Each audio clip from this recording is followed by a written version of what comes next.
All that talking is out of the window. It's time for these teams to get it on. And guess what? That means the Kansas City Chiefs are in the catbird seat for a reason because they always play best in the biggest moments.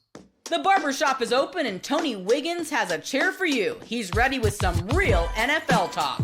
The local experts of Locked On bring their expertise, and Wiggy is ready with his clippers and shears. Sit down and enjoy. The new Locked On NFL starts now. Locked On Podcast Network. Your team every day. You got that right. That's what it is. Your team every day here on Locked On NFL. We thank you for making us your first listen. The second edition of the NFL show that is featured here on the Locked On Podcast Network. We are glad that you are with us. Also, make sure you tap in wherever you watch, listen, hear, all of that for your favorite podcast. We are there. Make sure you tune in each and every day so you don't miss an episode that is brought to you today by Prize Picks. Go to prizepicks.com/LockedOnNFL and use the code all lowercase LockedOnNFL to win $50 instantly when you play $5. And we ain't playing around today. I got my man Matt Williamson here. Of course, you can find us also over on Amazon Music. Make sure you tap into that. Locked On NFL on Amazon Music. Matt Williams is going to help us figure some things out. At the end of the show, he's going to make his picks. I'm going to put some pressure on Matt. We got 4 teams that we need to name as the teams that's going to advance, and Matt's going to help us do that. Rams versus Eagles in the middle. They have a huge, huge impact from rookies. I got a little theory as to how they were able, these good teams were able to get young guys that mean so much to their team. I got a little theory about that, and I'll run that by a former NFL scout in Matt. And we'll start at the very top. Chiefs are built for big moments. Matt, there's no ifs, ands, or buts about it. Even the biggest game of the week that we'll talk about in a little bit, Lamar Jackson and the Ravens going up to play the Bills and Josh Allen, the measuring stick for both of those guys will not be who wins this game. That's for Josh Allen. It's not. Lamar Jackson has already gone past this point to a championship game, and everyone keeps saying, if you beat the Chiefs, that is what is going to cement your legacy. There's a lot of pressure, but what it tells you is we know who the king is. We know who the Don Dada is, and it's KC. No doubt. And so to take a step back, I mean, like the history of the NFL, I think it might go down as this is the rarest, richest group of quarterbacks in one conference that I can ever remember. I mean, like, yeah, there was Brady and Manning and Ben. And I mean, there's been times where a clusters of great guys have been together. But I truly believe these 3 that you mentioned and Joe Burrow are the 4 best football players on the planet. Not weighted because of quarterback or most valuable. They're better than Myles Garrett and Justin Jefferson and Trent Williams. I mean, I think they're the best 4 football players on the planet. And I want to start by, I almost feel bad for the loser of the Bills-Ravens game because on Monday someone's going to be like, that guy's a choker. He can't hang with the big dogs. The 2 MVPs going at it. And of course they're going to take a negative spin, and I always bring things back to the Steelers. The Steelers are a long way away from these teams. But, Wig, since they've been eliminated, I've had to answer 8,000 times. How do the Steelers compete with the rest of the big dogs? I'm like, well, they got eliminated by Lamar badly this year. They got eliminated by Allen the year before. They got eliminated by Mahomes the year before that. So find one of them and you'll be fine. These guys don't grow on trees. This is special stuff we're getting to see. And to make it even more special is exactly what you said. Is Mahomes is still the king of them all. I mean, what he's done is so much greater than all the others. It's amazing. I know it's a team sport, but there are certain times in sports where you feel like this. Yeah. This is the way I felt about Michael Jordan. I hate to have this Jordan LeBron talk, but even LeBron, the people that love LeBron, the thing that they have grown accustomed to is that he's going to play well. They didn't expect them to win all the time. I expected Michael Jordan to win and Tiger Woods and Floyd Mayweather every single time they came out. I'm like, watch this. And there it is. So the thing about Kansas City is they kind of been teetering on the edge this year, right? And everyone's saying the luck's going to run out. And they've been benefiting from doinks. It's funny when they get a doink that goes the wrong way. Oh, it's luck. Washington gets a doink and it's fake. So right. It's just crazy. Daniels is special, right? Yeah. But here's something that you can't deny. They have been beset by some injuries too. Not to the length of Detroit. Detroit, Detroit needs to have a MASH TV show, man, with how many injuries they've overcome and what they've done. But they're getting healthy. And I want you, listen, this is all these dudes from Locked On Chiefs have to talk about, because they ain't lose but 2 games, and they could have won probably both of them. They talk about a defensive back that's on his way back. This is just how good KC has, but it also means we might all be in trouble. I'm excited about this one because this is a quote from the 80s.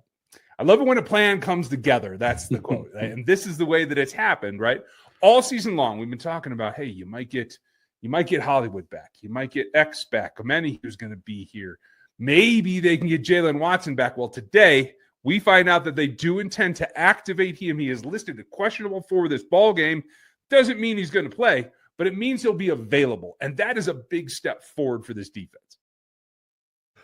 Like, that's all they needed. And we keep forgetting. We always talk about Mahomes. We're guilty of it. I just did it at the top of this show, right? We talk about Mahomes. We talk about Andy Reid. We talk about Kelsey. Hell, we even talk about Taylor Swift, right? We never really think about the fact that Steve Spagnuolo is the dude that beat Tom Brady and Bill Belichick twice when he was with the Giants, right? And we don't think about the fact that last year, that defense had just as much to do with this championship as any. And now they're getting healthier. And now what's the best thing for a defense? A running game. And now they don't have to, if they ever get ahead, they don't have to worry about their problems on the edge of their offensive line. They could just focus on the interior and run Isaiah Pacheco, which is something they haven't been able to do for a number of weeks. They're dangerous, man. And I'm telling you, Houston might be in a little bit of trouble. Yeah, and I do think the biggest thing that concerns me, just X's and O's on paper, is the offensive tackle play. And I do think Houston's edge guys have an advantage there. But that's about where it ends. And you mentioned it with Spags. I mean, this is a walk in the park for him. Him and Reed and Mahomes and Kelsey have done this 1,000 times. And Spags might be as important as any of them. I mean, he really is. And he's going to put – those guys haven't picked up blitzes and loops and stunts all year. I mean – unless they figured it out in the last 2 weeks without us knowing, Houston is going to be put in very compromised situations, kind of like Darnold was against the Rams. Like, they're not blocking anybody. No. I mean, Herbert in the first round, they're blocking anybody. So I'm with you. I mean, again, bring it back to the Steelers. Steelers played the Chiefs on Christmas, and I previewed the Chiefs, and I dug into them super heavy. I mean, that wasn't long ago. And I'm like, this team's really good. And then I watched them play, and I'm like, oh, they're even better. They're clicking now way more than my research shows. They might win the whole thing. And then the Steelers play the Ravens on wildcard weekend. I'm like, oh, they're even better than I thought too. They're going to win the whole thing. Like, these teams are loaded, but the X factor is always with Kansas City. Yep. And the one thing we have to understand is Mahomes and Chris Jones as a great player on offense and a great player on defense, that's a very high ceiling for anybody. We never really understand the fact that, though, Kansas City's floor is really, really high. I mean, they have so many good football players that understand each other. The coaching staff, hell, the front office staff got a senior executive vice president for everything. They might have a senior executive vice president for Gatorade. You know what I'm saying? They have eyes everywhere, and there's a singular thought. And to some people that think that you can have too many chefs, not them, because they understand all of the things that they have to do. Hopefully, there's some other teams that understand what they got to do. The Rams are a team. The Rams and the Eagles game is a game of teams that within the last 7 or 8 years, both have won Super Bowls. They both have a lot of pedigree. They both have a lot of folks that can step up at big moments. The Rams have had some health problems. They're getting healthy. We're going to talk about them and the impact that the rookies have had on that game and so much more. We'll do it here on Locked On NFL.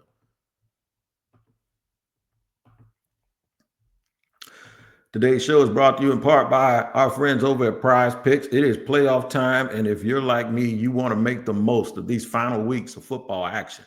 That's where Prize Picks comes in. If you love football and want a chance to win real money while watching the games, Prize Picks is the place for you. It's the best way to turn your sports opinions into cash with daily fantasy projections. With Prize Picks, you simply pick more or less on player stats like total passing yards or rushing touchdowns.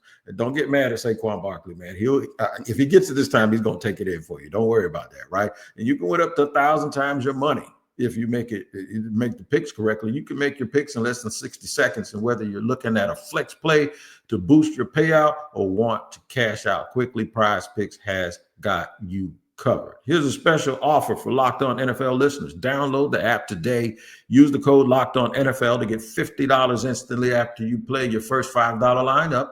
That's Prize Picks. Run your game.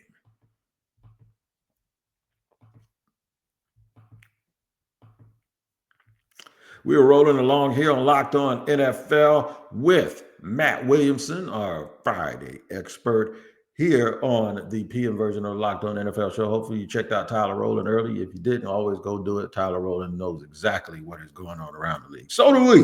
And we're going to talk about these playoff games, man. Of course, we're going to get to Lamar, and we're going to get to Josh in just a second. It's going to be cold up there. I want to ask Matt who has the advantage. But first, I want to talk about the Eagles and the Rams. A very, very intriguing game. The Eagles ran all the way through. The Rams ran up and down all over them and all of that stuff. The Rams are not the same team. They're a little bit healthy, possibly motivated by obviously trying to play for a lot of people in Los Angeles that have been displaced, and we are still thinking about those folks and want to give them something to smile about. But the Eagles don't want it to be at their expense.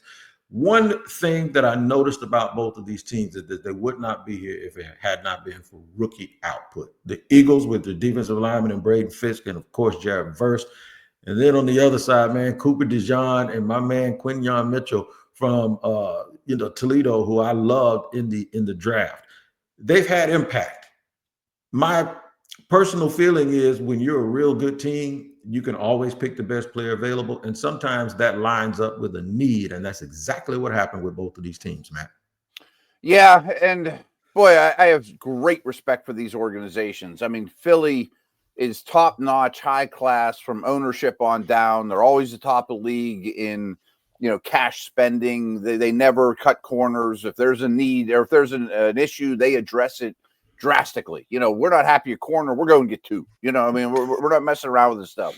And we don't like our linebackers and safeties. We're going to get Bond and Dean's going to step up and, we're going to attack the middle field. And we were just talking a little bit about Andy Reid. He's widely considered the best coach in the league. And I get that. And I'm not taking anything away from him, but I might vote for McVay. I mean, they went 9 years without a first round pick. Yeah, man. They lost Aaron Donald and created a defensive line in 2 draft classes. And Stafford, to me, might not be at the level of those 4 quarterbacks we opened the show with, but he's probably next on my list and number 1 in the NFC. And you have that coach quarterback superpower. And when Kupp and Nakua and Kyron Williams are healthy, it's a top 3 type of offense, despite having to deal with what they've dealt with over all the years. I'm super impressed with both these organizations, and it reflects in the rookies, to your point. They know the kind of guys they want, and they aggressively pursue them. We loved on Spags. I got to love on Vic Fangio too, man. Fangio is one of my favorite guys, man. I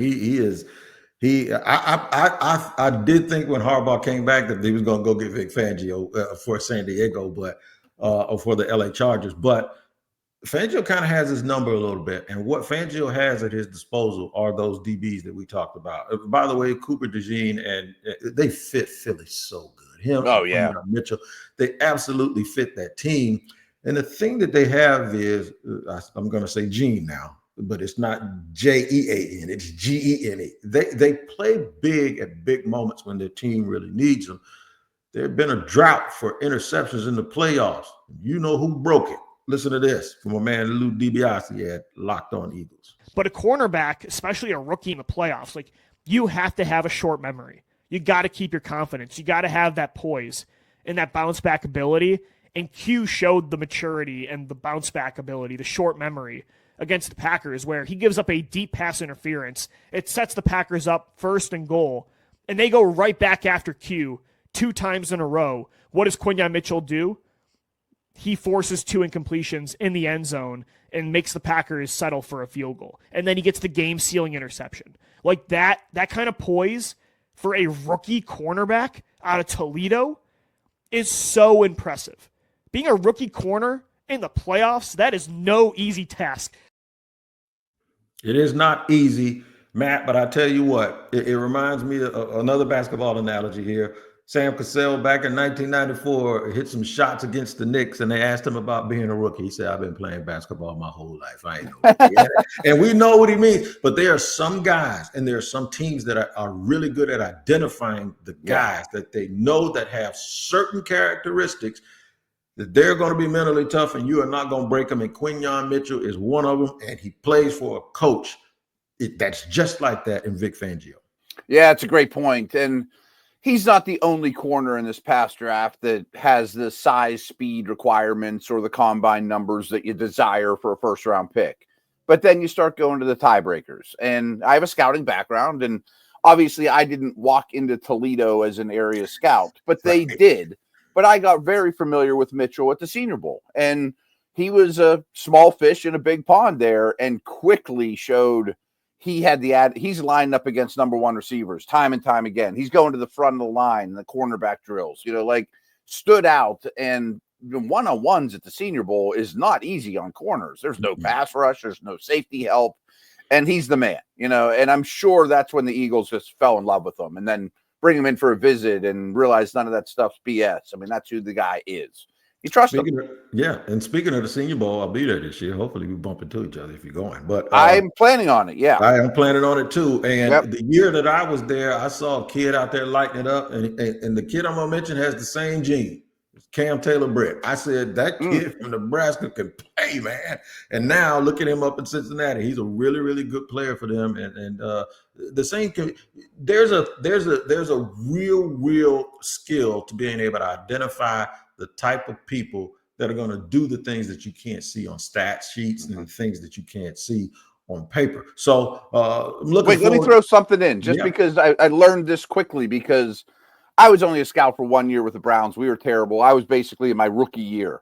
But I quickly learned connections are so important too. Like, identifying these guys and sitting down with them is great.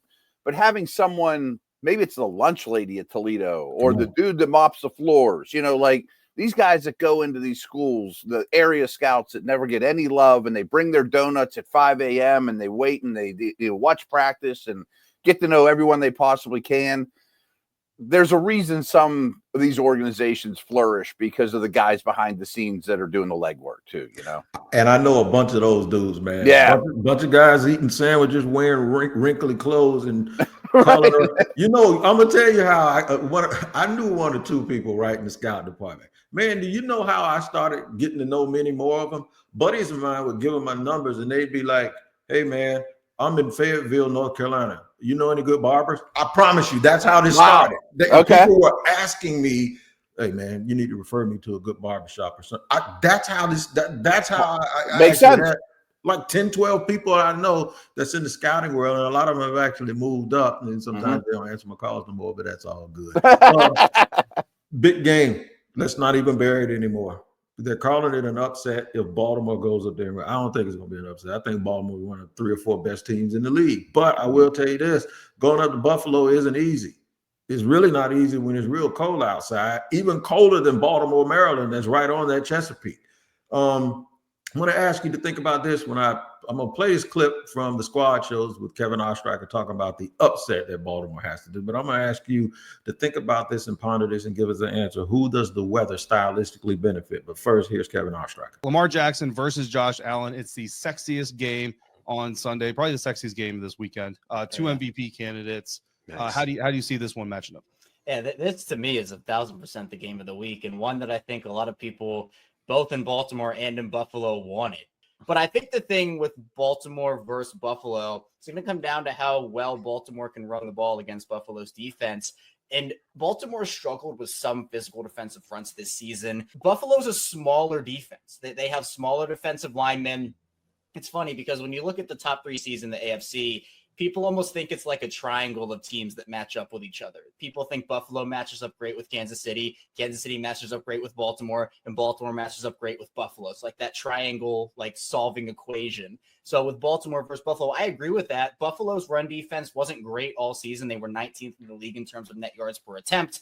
And while they did miss some key guys at times this season, Derrick Henry is just a dude. Derrick Henry's a beast. And I think, in my opinion, the way that Baltimore wins this game, time of possession is going to be huge. The Ravens held the ball for 40 minutes against the Steelers, and the Bills held the ball for 41 minutes against the Broncos. What's the best way to stop a great quarterback from beating your team? Don't give them opportunities. I mean, don't keep them off the field. So if you're the Ravens, you're saying, don't let Josh Allen get possessions. If you're the Bills, don't let Lamar Jackson get possessions. The worst way to give up possessions isn't a 3 and out, because at least you get the punt. The worst way to give up possession is to fumble the ball in your own territory. That turnover in your own territory is suicidal. And I tell you this, weather can have a big effect on that if you allow it to mentally mess with you. I don't know who it favors. Well, I'm going to lean towards Baltimore, but I give the Bills a lot of credit over the last couple of years, because I think Kevin nailed it. I mean, I think they were building to beat the Chiefs with speed and, first 1 to 50 wins. And they realized less Ferraris, more dump trucks, and they start to get the 6 offensive linemen, and they're physical on offense. But Kevin nailed it. They are a nickel defense built on speed. Only one side of the ball made the adjustment. They can get run on. They can get pushed around. If you watch Ravens Steelers, the Ravens played with a 6th offensive lineman, 22% of the snaps. And that's not even counting Ricard as a 7th offensive lineman, who's 300-pound guard that lines up in the backfield and the tight ends. And the Steelers matched it with nickel. And when they were in nickel, they got gouged. The Steelers actually played 3 and 4 man defensive backs pretty well against the Ravens. But when they played nickel against the big guys, they got abused by Henry in particular, who might go down as the best postseason running back in the history of the league. I mean, he really, really is. Right now, it's him and Terrell Davis. Yep. And Emmett did too. No doubt. I mean, there's guys going back to Franco Harris and some old school dudes too, but the numbers are crazy. So I just think the Bills defense is the only finesse group of the 4, to be honest with you. And that worries me a little. I also always look at pass rushers when you're going to get weather. If you're a real twitchy get off guy, your footing's not going to be as good. But none of these pass rushers are really built that way. They're not all edge bender finesse guys. So they can win with power. No doubt about it. I'm going to get you to pick that game, man. I know it's going to be tough, but I'm going to get you to do that here in segment number 3. But first, before we get to picking the games, after the break, I'm going to talk to you about the disrespect that has possibly headed the Commanders' way, or is it just what everybody thinks, man? The game's just going to be what everybody thinks. They're going to hang around, but Detroit is going to fulfill the destiny that everybody has already forecast for them since they started out so hot this season. We'll get to that and more here in just a second on Locked On NFL. All right, man, it's tax season. This message is from our sponsor, Intuit TurboTax. This thing of taxing was waiting and wondering and worrying if you're going to get any money back. And then waiting, wondering, and worrying some more. Now, taxes is this. It's matching a TurboTax expert who can do your taxes as soon as today. An expert who gives your taxes their undivided attention as they work on your return while you get real-time updates on their progress. And you can focus on the rest of your day. Go to the grocery store. Do all the things that you normally do because your expert is working on it. And that expert gives you your taxes. You will find every deduction possible is what they'll do. They'll file every form, every investment, everything with 100% accuracy. All you can do is get the most money back guaranteed.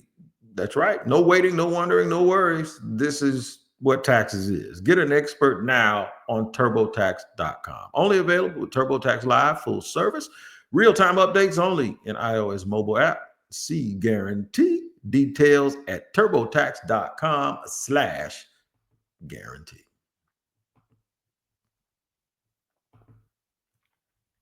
All right, here we go. Locked On NFL.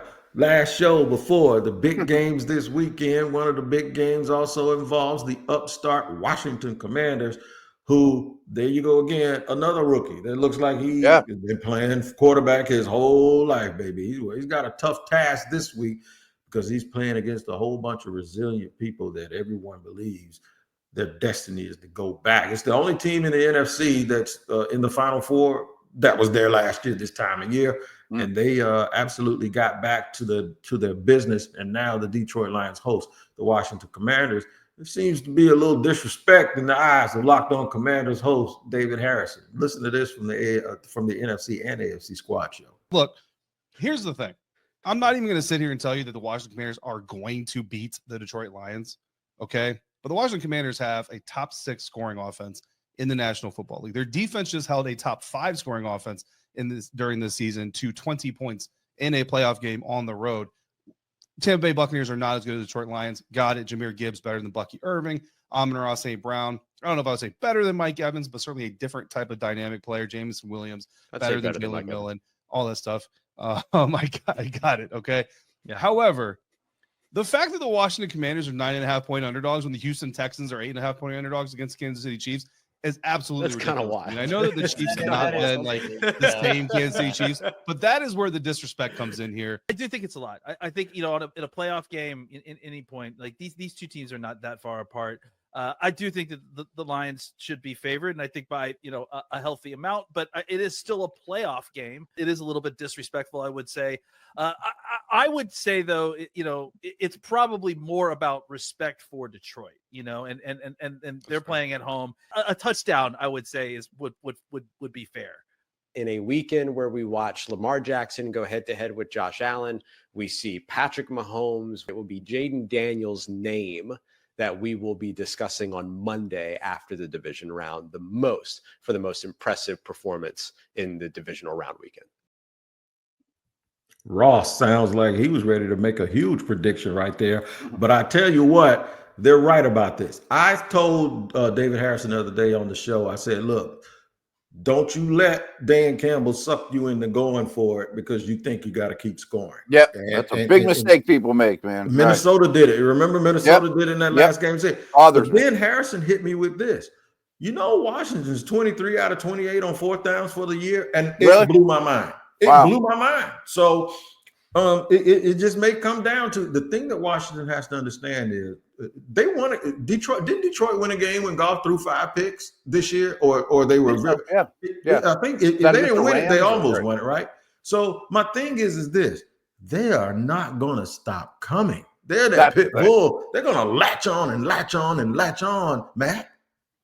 That's the thing. I mean, I don't think the line is disrespectful because the way the Lions play, it's accelerator, all gas, no brake, all the time. All the time. And I've worried about that, but they had the earliest bye week in the league, week 5. I think this week off does the Lions a world of good. Montgomery comes back. I'm sure every player's like, wow, my body is hurting. I needed this in a big way. And they're not going to slow down. And we opened the show talking about those 4 superhero quarterbacks. Daniels might be next. I mean, that's the most praise I could ever give him. Wow, he might be next. Mm-hmm. But if they lose by 40, every Commanders fan should stand up and give this team a round of applause, because a standing ovation, because this has been a highly successful year. I just don't think they're in the class of some of these other teams.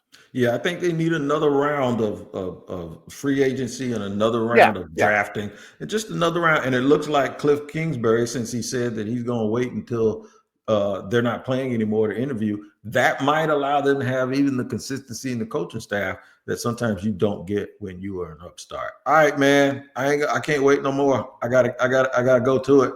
We got to go look at this playoff bracket. I'm going to start in the NFC, right where we were just at. The Lions and the Commanders. Let me know, Matt, who's going to win?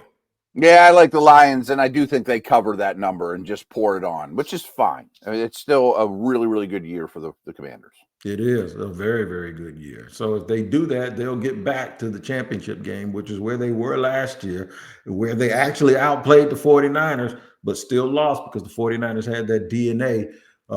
Talk about DNA. We mentioned earlier the Rams and the Eagles. That'll be who the Lions would have to play if they advance. Both teams have that DNA. Who you got?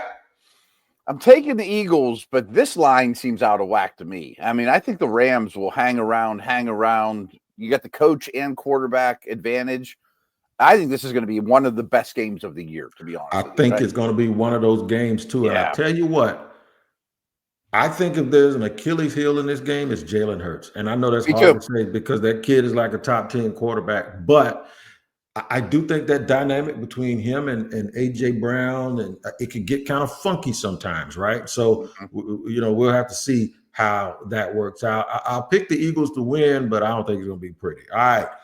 The Chiefs and the Texans in the game that I believe is the one where you find the least amount of people that think there's going to be an upset. But you did talk about a path that they have. If the Texans can score early and force Kansas City to have to drop back and throw the ball more than they want to, they have a decided advantage because they can get pressure with just rushing 4 people, and then they can play some coverage. And they have very, very good defensive backs in Stingley and Lassiter. Yep, and I love all those assets for this game. I just don't think it's enough. Again, a bye week goes a long way this time of year, and Andy Reid coming off a bye is as good as it gets as well. And they have struggled with pressure up the middle when Stroud is flushed. And, and they're going to get it. And guess who's had about 3 bye weeks? Chris Jones. That's scary, right? You know what I'm saying? That's a scary prospect. All right, last but not least, the game that I call it the MVP Bowl, but to me, it's more than that. It's like a legacy bowl between the Bills and the Ravens. Who you got? I like Baltimore. I think they're a little more physical. The quarterbacks absolutely cancel each other out, but I like Baltimore's scheme. And frankly, I rarely go to running backs, but I think Henry is a real advantage in this game. I think one of the biggest things to watch in this game is Kyle Hamilton. I just think he's going to erase a lot of things that they like to do. If Buffalo gets down and they have to throw it, that's when this game could actually get away from them. I would think that Baltimore, if they want to pass it, they're going to try to throw it too. Because I remember Kansas City went up there last year with a whole bunch of dudes that had brick hands, and they caught everything. I mean, I'm talking they were having I thought they had glue on their fingers. They were up there when they went to play Buffalo. So I look for Lamar Jackson to win this game with his teammates. I think they're the best. That sets up the 4 best teams in the league. That sets up maybe in a week we see the Eagles versus the Lions, and we see the Ravens versus the Chiefs. And it might. How great would that be? If that happens, man, that'll be the most anticipated Final Four we've seen in a long time. You have to wait to hear Locked On NFL, not a long time, because we'll be right back here Monday each and every day. Wherever you get your podcast, make sure you check into all the older episodes. Also, tune in to Locked On NFL early Monday morning with Tyler Rowland. He'll hit you like a double shot of espresso early in the morning, and then slide through the barbershop with me. You get a little tape up, get a little talked about. You learn people's business that you ain't even supposed to know. We'll talk to you later. Enjoy your weekend. Enjoy football. Enjoy the games. And we'll see you here on Locked On NFL.